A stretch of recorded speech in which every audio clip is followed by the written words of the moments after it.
রাওয়ালপিন্ডির টেস্টে আইসিসির নিয়ম ভেঙে শাস্তি পেয়েছেন সাকিব আল হাসান।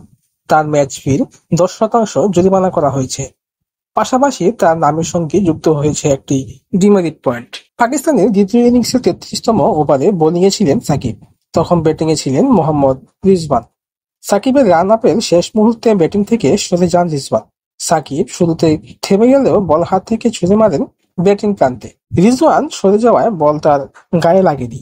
উইকেটের পেছনে লিটন দাসের গ্লাভসে বল জমা পড়ে। এই ঘটনায় সাকিব আইসিসির আচরণবিধি ভঙ্গ করেছেন। নিজের অপরাধ সাকিব স্বীকার করে নেওয়ায় তার বিরুদ্ধে আনুষ্ঠানিক কোনো শুনানি প্রয়োজন হয়নি। এদিকে বাংলাদেশ দলকে স্লো ওভার রেটের কারণে শাস্তি দিয়েছে আইসিসি। নির্দিষ্ট সময়ে 3 ওভার পিছিয়ে ছিল বাংলাদেশ। তাতে আইসিসি টেস্ট চ্যাম্পিয়নশিপে 3 পয়েন্ট হারিয়েছে বাংলাদেশ। সেই সঙ্গে দলের প্রত্যেক সদস্যকে তাদের ম্যাচ ফির 15% জরিমানা করতে হয়েছে। একই অপরাধে শাস্তি পেয়েছে পাকিস্তান দলও। নির্দিষ্ট সময়ে 6 ওভার পিছিয়ে ছিল স্বাগতিকরা।